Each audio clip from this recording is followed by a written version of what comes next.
And I suggest we talk openly and honestly. Let's listen to one another. Let's do as we say in the Middle East, let's talk Dugri. That means straightforward. Dugri, Dugri, Dugri,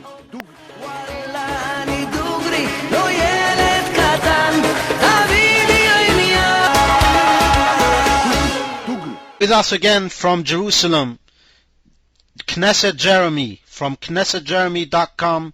How are you doing today? Thank you. I'm doing very well. How are you, Jacob? We are doing good, observing the news coming out of Israel. It looks like the first 2 weeks of the campaign was the entire campaign until all the parties submitted their lists. Now, according to our Haaretz, game over. Is it so? No, it's not game over. I mean, we for sure know that Netanyahu is going to be the next prime minister. That's not a surprise. That wasn't a surprise before we started this election campaign. I would argue that for the last few years, that's not really much of a surprise. There's not been one poll that hasn't been some sort of scenario dream team type poll that was conducted over the entire term, actually, I should say, the entire term that showed that the left would have a majority and be able to run. So even if there happened to be a time here and there where Tzipi Livni and Kadima earlier on in the term might have happened to be higher than Netanyahu in the poll, they've never been able to have a majority block. And that's no different. If you look at the Haaretz poll that was published today, if you look at any of the polls that was published before that, the real big story that you have here is that now all of the lists are set. There's no more surprises. We know what we're going to get for the next 6 weeks. I wanted to ask you such a question because it's very interesting. Netanyahu has served already for 7 years as prime minister. He just outserved Yitzhak Shamir, if I'm not mistaken. He's on the verge of matching the years of David Ben-Gurion. According to you, he would even exceed that if he runs for a fourth term. But what's interesting is, and if you look at the polls over the past 4 years, there was not one single day that he has not led in the polls. His approval ratings went up, it went down. It never went down to the level of Ehud Olmert of 14% and 3%. It was always at 32 max. Now, my question is, how come Netanyahu, as an incumbent, and with all the turmoil going on in the Middle East, with all the problems that Sheli Yachimovich and Tzipi Livni and Yair Lapid are talking about, how come it doesn't stick to the incumbent? How come Netanyahu doesn't even have to fight for his place over the next 4 years? I mean, this is a parliamentary system here. This is very different than what you're accustomed to in the United States or in other places where you have a very, very clear opposition, whether it's legislatively or otherwise politically, and then suddenly that person's able to go ahead and jump it. Anyone who's been prime minister has come from the defense ministry, the foreign ministry, or the treasury. Those are the three big things. And if you look at anyone, even Ehud Olmert, even Bibi, who, again, he was in a smaller capacity in his first term when he was deputy foreign minister, but again, you have to be part of those three ministries, according to the track record of Israel's prime minister, to become a prime minister. Let's look at who he's going up against. Sheli Yachimovich, she's never been a minister. She's never been a committee chairman. I think Michelle Bachmann in the States might have more experience in terms of parliamentary years than Sheli Yachimovich does. If you look at the Jewish home, you have Habayit Yehudi, you have Naftali Bennett. He's not even spent 1 day as a MK. He's not had 1 day as an MK, and he's running third in the polls with 11.3 seats on average. Again, if you're looking at the other people here, Yair Lapid, he has just happened to have never been an MK himself. Shaul Mofaz and Tzipi Livni are the people that do fit that mold, that traditional mold, because Tzipi Livni is a former foreign minister, and of course Shaul Mofaz is a former defense minister. The difference with those two is that for whatever reason, they have not been able to show any movement in the polls. And if you're going ahead and looking at the top parties, you don't see them there. But there's also a measure of suitability, a measure of going one-on-one, Netanyahu against Olmert, Netanyahu against Livni, Netanyahu against Shalei Chamovich. And it seems to be that Netanyahu is set at 65% of suitability when it comes to matching him one-on-one. That's more than 2-to-1. And my question is not about the parliamentary system, because Benjamin Netanyahu came from 12 seats in 2006 to 27 seats and ultimately becoming the prime minister in 2009. You look back at Likud, suffered a defeat in 1999. 18 months later, Ariel Sharon and Bibi, if he would have run, would have become the prime minister. So there is a measure of approval. There is a measure of looking at the guy in the helm of government. Netanyahu is a bright guy, intellectual guy. He speaks well. Everything is known. How come nothing sticks to him? What's his magic? His magic is that his opposition has decided to fight amongst themselves instead of fighting him. So he's more than a lucky guy than he is more than a lucky guy. I mean, I think he's made some very good tactical decisions. I think that Avigdor Lieberman is really the only person who, as an incumbent, could have really, as the incumbent foreign minister, could have given Netanyahu a run for his money, and their decision to have a joint ticket definitely gives Netanyahu a lot of peace. That is the kind of peace that Netanyahu did not enjoy in 2006, when both his list and Lieberman both ended up with 12 seats each. And it's also the same thing in which Netanyahu and Lieberman fought in 2009, and Netanyahu ended up with the second largest party, and Lieberman ended up with the third. It's very, very easy for Netanyahu to no longer have that space of really that familiar foe coming at him, and allowing that vacuum to be really entertained by other people in the right, such as Naftali Bennett. Now, as I was saying before, the center-left bloc continue to divide themselves. I mean, Likud has not even started their campaign yet, and they're already in an amazing position. It's not just that they're the largest party, but they're not hovering too far underneath the joint 42 seats that they enjoy today. Once they start on the campaign, you should expect that to go closer, go back up over 40, and probably go ahead and get to that place at 42, if not more, such as Arthur Finkelstein had definitely guessed that they might end 56. up in. That's what he said. I don't think we're going to see something that drastic. Because of Tzipi Livni. If Tzipi Livni wouldn't have run, we would have seen somewhere towards that pace. But I wanted to bring to your attention two very interesting things that comes in connection with what we have right now discussed. And one is that you have said Likud hasn't started the campaign, and second is that Likud's lead might grow.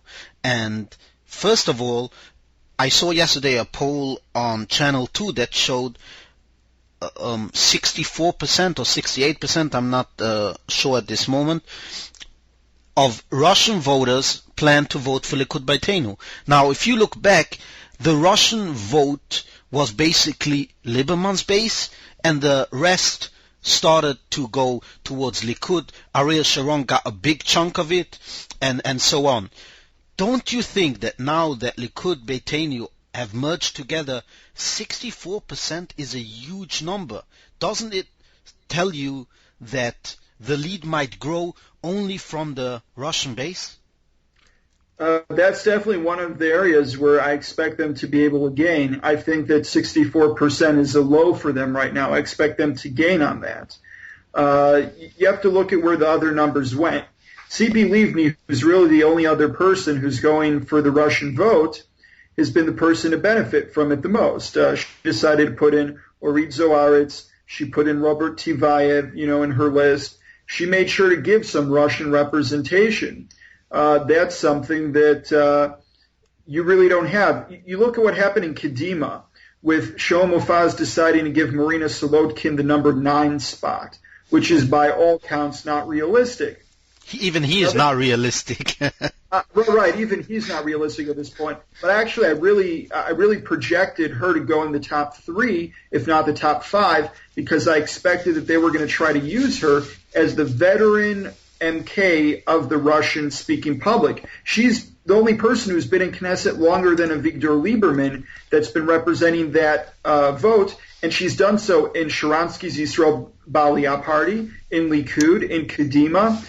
She turned down Tzipi Livni's deal to join her, but Solodkin definitely has a base of support. Now, the decision to put her far down on that list is, again, to me hilarious because Kadima had 5 sitting Russians. They lost Tivayev and Zoaretz on one end. They also lost Avsadze, who went over to Labor, and she's in the number 19 spot on that list. And then they lost Yulia Shamalov-Berkovich, who first jumped to the Likud and then decided to become the chairwoman of the Kalkala party, which has American roots. But the only one that was left was Marina Solodkin, who is definitely the most electoral out of all of them, because, again, like all the others, she's actually the only one who's had more than one Knesset term. This would have been a great way for Kadima to try to get out of the gutter they're in, but going back to, the 64% of Russians that are in Likud Beitenu, I don't think it's going to be too long before that jumps even higher after they realize that they don't have representation if you're looking at all the other alternatives. Now, speaking about Likud Beitenu's campaign, just recently we became aware of Yair Lapid's slogan, which we have come to change. Mafdal is starting something new, and Livni, I have no idea. I haven't even listened to 5 minutes of her speech, so I have no idea what her slogan is. But Avodah launched some slogan which will be creative. Everybody would be able to put in their personal rant against Bibi, but the main slogan is Shelly is there for you. Likud Beitenu, I've seen reports, I think Rina Matzliach on Channel 2 said it, that Netanyahu's strategy is basically stay above the fray, act his duty as prime minister, the UN, the EU, Olmert, everybody is doing the job for him. He just has to run as the incumbent. Is that a smart strategy, or will we see Netanyahu pull up his sleeves and go out campaigning again, like Obama went out campaign aggressively against his main opponents, or will he leave that for the attack dogs and for the creativity of his campaign strategists?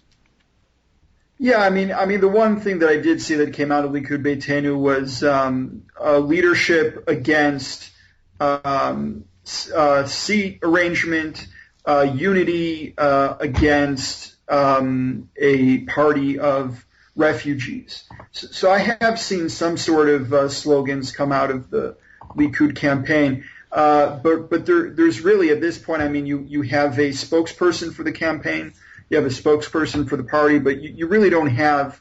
They're still gelling together, trying to figure out what each person is going to be in charge of. They've already had some meetings. They're just not really at a point of giving actual job descriptions up there and actual names, but they have some very nice names that are up there on that list. Now, Netanyahu, he really doesn't need to campaign the way that Obama is, because again, unlike Obama, he knows no matter what he's going to win.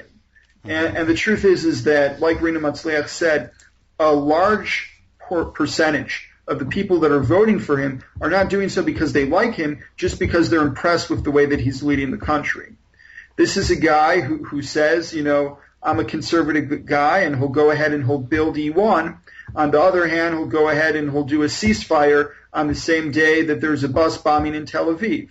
This is a guy who on one side will go ahead and say, listen, Bar Ilan speech, Palestinian state, settlement freeze, someone who's definitely showing that he's willing to embrace the center, if not borderline left aspects about him. And then on the other side, you're going to see him pave the way for interference within, let's say, the court system, which is a very right-wing thing, or increased settlement building in response to various unilateral actions the PA has done in the past, not only right now.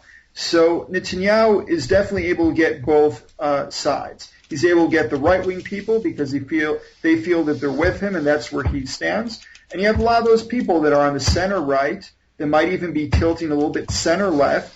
But those people, if you're looking at these polls, are still going with Bibi because they're impressed with the way that he is governing.